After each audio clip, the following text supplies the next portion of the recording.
할렐루야. 4월 23일 화요일 새벽 기도를 시작하겠습니다.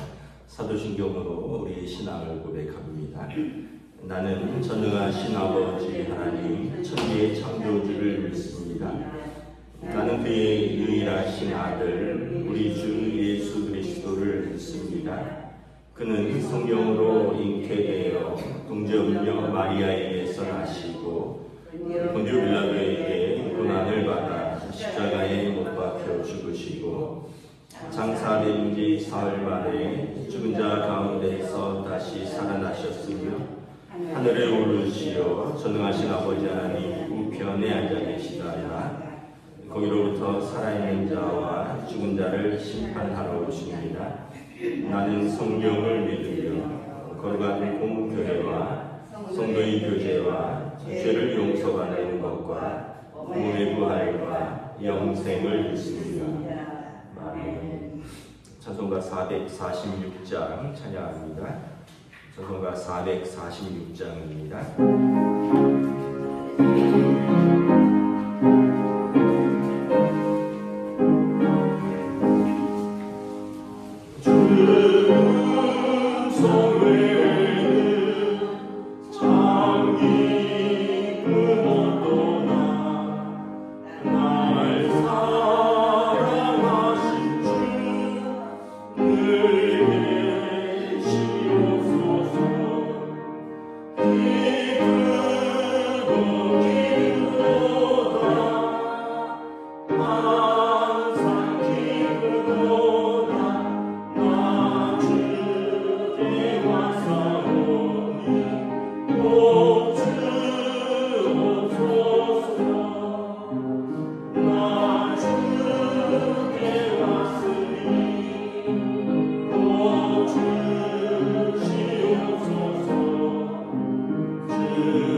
구약성경 열왕기상 8장 54절에서 66절까지 말씀입니다.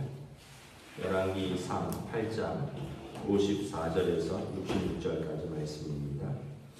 다 찾으신 줄 알고 저와 여러분들이 한 절씩 교도하도록 하겠습니다.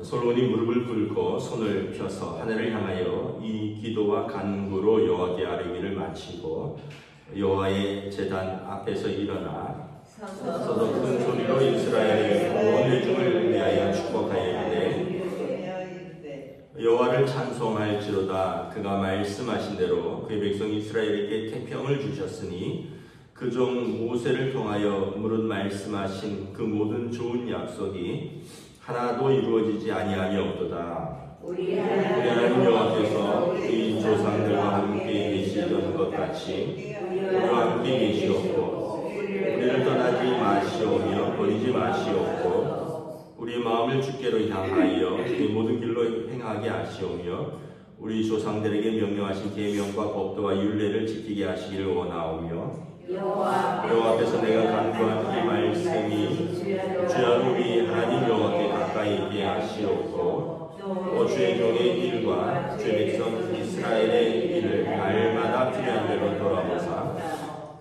이에 세상 만민에게 여호와께서만 하나님이시고 그 외에는 없는 줄을 알게 하시기를 원하노라. 그러면 너희 마음을 우리 하나님 여호와께 온전히 바쳐 만전하게 하여 오늘과 같이 그의 법도를 행하며 그의 계명을 지킬지어다. 이에 왕과 함께한 이스라엘이 다 여호와 앞에 희생 제물을 드리니라. 솔로몬이 화목제의 희생 제물을 드렸으니 또 여호와께 드린 소가 22,000마리요 왕인과 모든 이스라엘 성전의 보건식을 행하였는데 그날의 왕이 여호와의 성전 앞들 가운데를 거룩히 구별하고 거기서 번제와 소제와 감사제물에 기름을 드렸으니 이는 여호와의 앞 놋제단이 작음으로 번제물과 소제물과 화목제의 기름을 다 용납할 수 없음이라. 그때 솔로몬이 7일과 7일 조합 14일간을 우리 하나님 여호와 앞에서 절기로 지켰는데 하만 온 위에서부터 애굽 강까지의 온 이스라엘의 큰 회중이 모여 그와 함께하였더니 함께 있습니다. 8째 날에 솔로몬이 백성을 돌려보내며 백성이 왕을 위하여 축복하고 자기 장막으로 돌아왔는데 여호와께서 그의 종 다윗과 그의 백성 이스라엘에게 베푸신 모든 은혜로 말미암아 기뻐하며 마음이 즐거워하였다. 아멘. 할렐루야. 오늘 또 새날을 주셨습니다. 하나님께서 은혜와 평강으로 함께 해주시길 축복합니다. 이제 솔로몬의 성전을 봉헌하였죠. 66절에 보면 이제 성전 봉헌식을 14일간 2주간 진행합니다.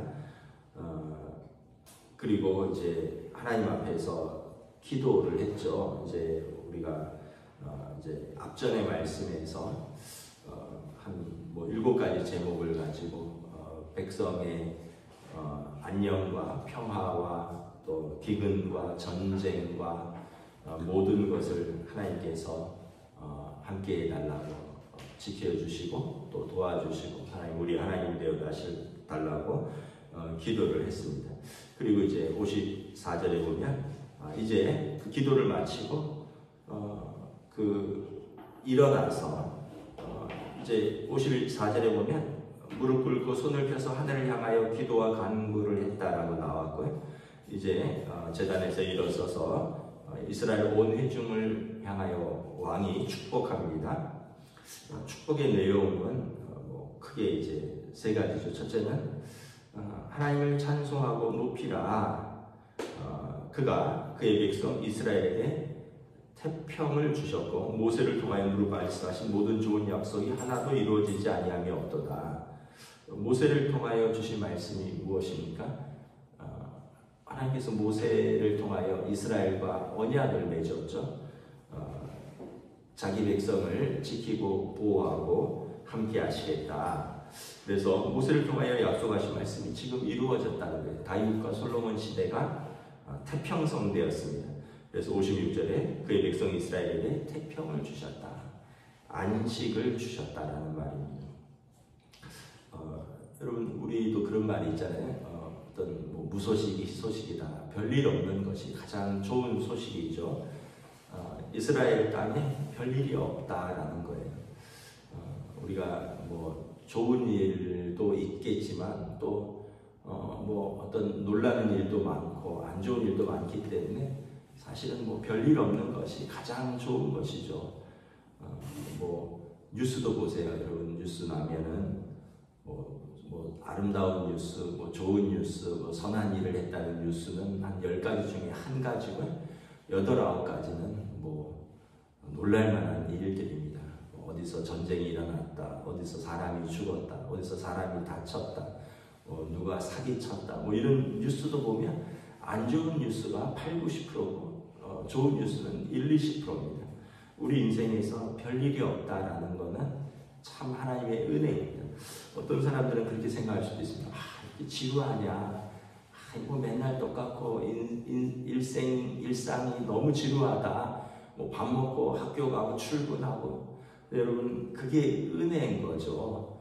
그럼 밥 먹고 학교 가고 출근하고 이게 가능하다는 건 건강하다는 얘기고요. 학생이 학교에 별일 없다는 거고, 직장인이 직장에 별일 없다는 거고, 사업부에 별일이 없으니까 그게 가능한 거죠. 어떤 사람은 밥 먹고 학교 가고 매일 지겹도록 출근을 못하는 사람들이 많습니다. 아파서 그렇기도 하고, 회사에서 나오지 말라 해서 그렇게 하기도 하고.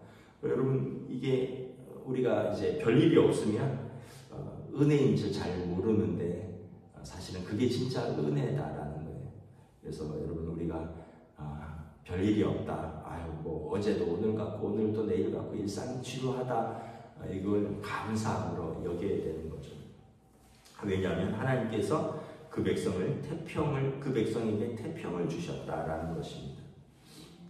57절에 보면 또 우리 하나님 여호와께서 우리 조상들과 함께 계시던 것 같이 우리와 함께 계시고 우리를 떠나지 마시고 버리지 마시옵시며.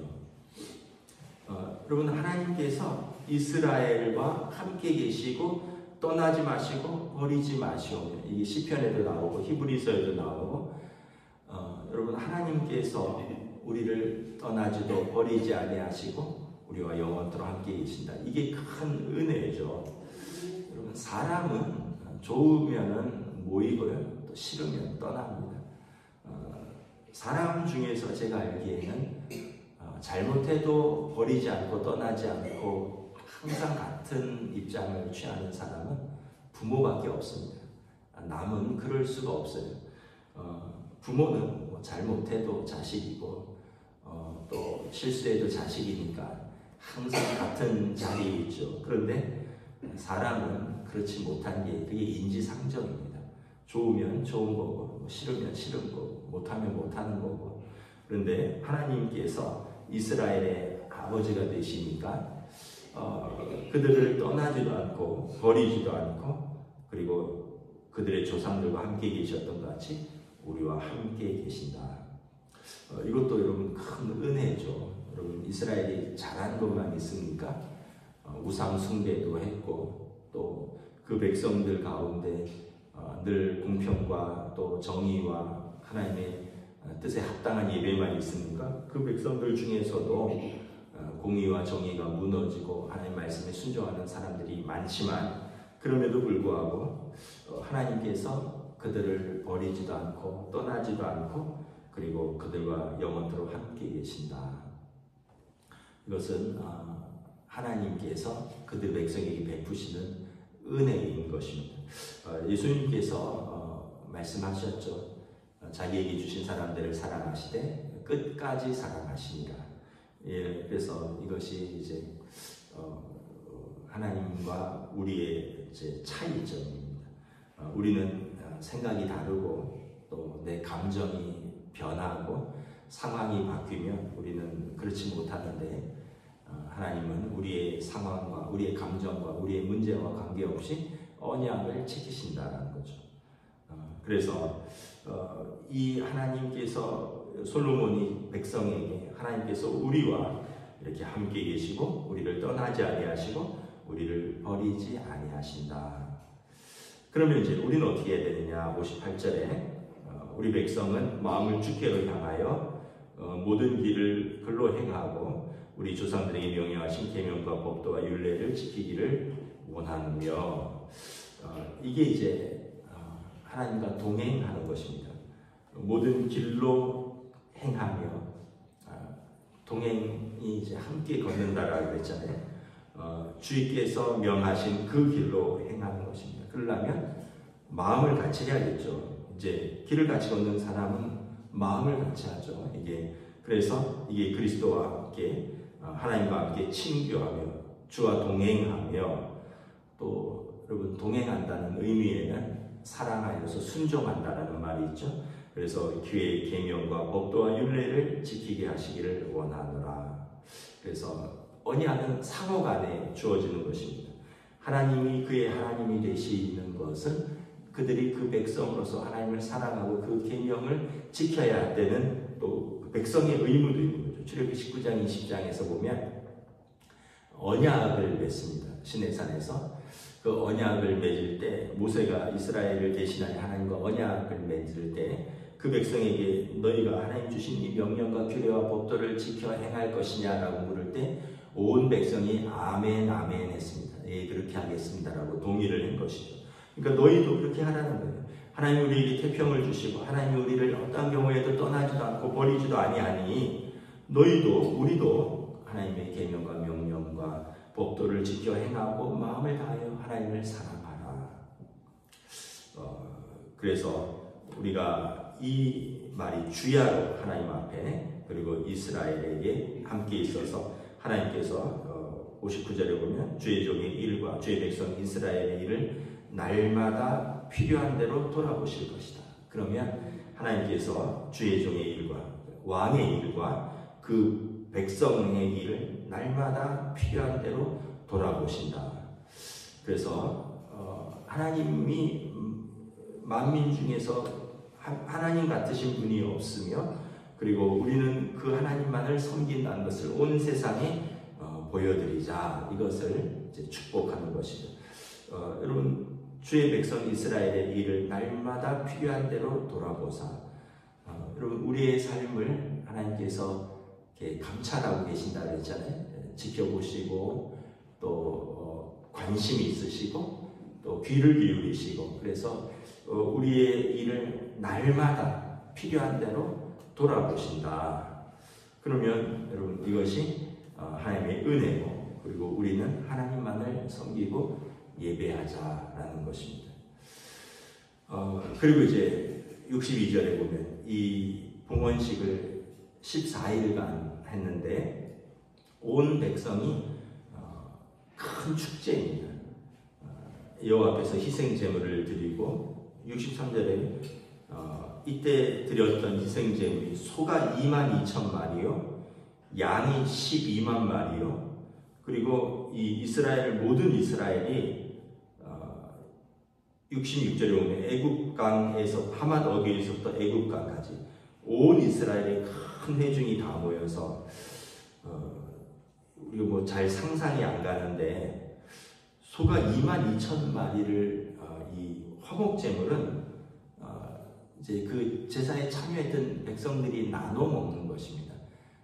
화목제물은 번제 같은 것은 완전히 제물을 태워버리는 건데 화목제물은 그 내장하고 기름만 태우고 나머지는 이제 제물을 드린 사람이 제사장과 나눠 먹는 것인데 오늘 이 14일 동안 이스라엘 백성들이 화목제물로 드린 것을 나눠 먹는데 이 22,000마리의 소와 12만 마리의 양을 제사드리고 나눠 먹었다.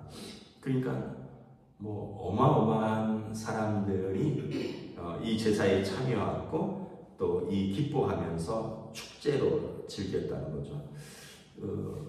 뭐 예전에 보면 소 한 마리 잡으면 마을 사람들이 그냥 전체가 나눠 먹었던 기억이 있습니다. 시골에서 살 때 보면 돼지 한 마리 잡고 소 한 마리 잡으면 막 전화를 돌려요. 저희도 뭐 전화 걸죠. 목사님 돼지 잡았는데 뒷다리 하나 사실 거냐고. 저희 이제 시골에 살 때 그러면 이렇게 막 전화를 돌립니다. 소 한 마리 잡으면 온 마을이 다 먹는 거예요. 여러분 소가 12만 마리를 잡았으니까 아마 온 이스라엘이 다 먹고 그러면 여러분 얼마나 즐거웠겠습니까? 제가 지금도 돼지 뒷다리 하나 우리 집에서 사면 우리 집이 며칠을 먹었던 기억이 나니까 제가 얼마나 그것이 강렬했으면 그게 아주 어렸을 때 일인데도 지금도 이렇게 기억을 하겠습니다. 온 백성이 하나님 앞에서 예배드리고 먹고 마시고 즐거워하면서 축제였다는 거죠. 그리고 66절에 보면 이제 백성들을 돌려보냅니다. 14일 동안 이 성전 봉헌식을 행하고 백성이 왕이 백성을 위하여 축복하고 왕이 백성을 대표해서 하나님 앞에 기도하고 그리고 온 백성이 먹고 마시고 즐거워하고 하나님이 우리 하나님 되심을 감사하면서 66절 보면 그 종 다윗과 그의 백성 이스라엘에게 베푸신 모든 은혜로 말미암아 기뻐하며 마음에 즐거워하였더라. 그러니까 하나님께서 그 종 다윗과 그의 백성 이스라엘에게 베푸신 모든 은혜로 말미암아 이제 기뻐하고 즐거워하였다. 하나님도 기뻐하셨고 백성도 기뻐하고 우리가 잘 어떤 면에서 보면 이런 거라고 생각할 수 있겠죠. 만약에 집을 지었어요. 그러면 얼마나 기쁘겠습니까? 그래서 친척까지 다 불러서 잔치하고 또 이웃들까지 떡을 돌려서 나누고 그리고 이제 그 집에 이렇게 들어가는 거죠. 그러니까 솔로몬 성전의 봉헌식 입당식이고 이 전은 하나님의 집이고 하나님의 이름이 있는 곳이고 하나님의 백성이 항상 예배하는 것이고 하나님의 백성이 항상 기도하는 곳이니 모든 백성이 하나님 앞에서 예배하고 제사드리고 먹고 마시며 즐거워하고 축복하는 그 자리였던 것입니다. 아마 이스라엘에 있어서 민족적인 축제였고 가장 기쁜 날 중에 하나가 되지 않았나. 그러면 반대로 가장 슬픈 날은 언제였을까요? 이 성전이 무너진 날입니다. 바벨론이 침공해서 왕과 그 백성을 사로잡아가고 성전에 불을 지르고 성전을 무너뜨렸던 날이 또 그때는 가장 슬픈 날이 되는 거죠. 그러니까 여러분 우리가 하나님 앞에서 예배 드릴 수 있는 날이 가장 기쁜 날이다. 태평하고 그리고 우리가 하나님의 백성이고 하나님 우리 하나님이 되신 그래서 오늘도 이렇게 예배 드릴 수 있는 것을 감사하고 우리 삶에 하나님의 은혜로 모든 은혜로 말미암아 기뻐하고 즐거워하며 오늘도 믿음으로 사시기를 우리 주님의 이름으로 축복합니다. 기도하겠습니다. 하나님 은혜를 감사합니다. 이제 솔로몬의 성전을 온 백성이 무려 14일 동안 기뻐하며 제사드리고 또 하나님 앞에서 기도하고 왕은 하나님을 대신하여 그 백성을 축복하고 그리고 그들이 화목 제물을 나눠 먹으며 여호와 하나님께서 다윗과 그의 백성에게 베푸신 은혜로 말미암아 즐거워하였더라 기록하고 있습니다. 오늘 우리의 삶에서도 동일한 은혜가 있는 줄 믿습니다. 하나님 우리 하나님이 되시고 우리는 그의 백성이 되어서 하나님께서 우리에게 태평을 주시고 또 날마다 우리의 필요를 따라 도우시며 우리와 함께 계시고 또 우리를 도우시고 인도하시는 좋으신 하나님을 우리가 예배합니다. 우리는 또 그의 명령과 규례와 법도를 지켜 행하며 우리는 마음을 다하여 하나님을 사랑할 수 있는 우리들이 될 수 있기를 원합니다. 그래서 온 세상이 하나님이 우리 하나님 되시며 우리는 하나님의 백성인 것을 온 세상에 선포할 수 있기를 원합니다. 이 믿음으로 오늘도 기쁨과 감사로 믿음으로 살아가는 복된 하루로 인도하여 주시옵소서. 감사를 드리오며 우리 주 예수 그리스도 이름으로 기도드리오나이다. 아멘. 하늘에 계신 우리 아버지 이름을 거룩하게 하시며 아버지의 나라가 오게 하시며 아버지의 뜻이 하늘에서와 같이 땅에서도 이루어지게 하소서. 오늘 우리에게 일용할 양식을 주시고 우리가 우리에게 잘못한 사람을 용서하여 준 것 같이 우리 죄를 용서하여 주시고 우리를 시험에 빠지지 않게 하시고 악에서 구하소서. 나라와 권능과 영광이 영원히 아버지의 것입니다. 아멘.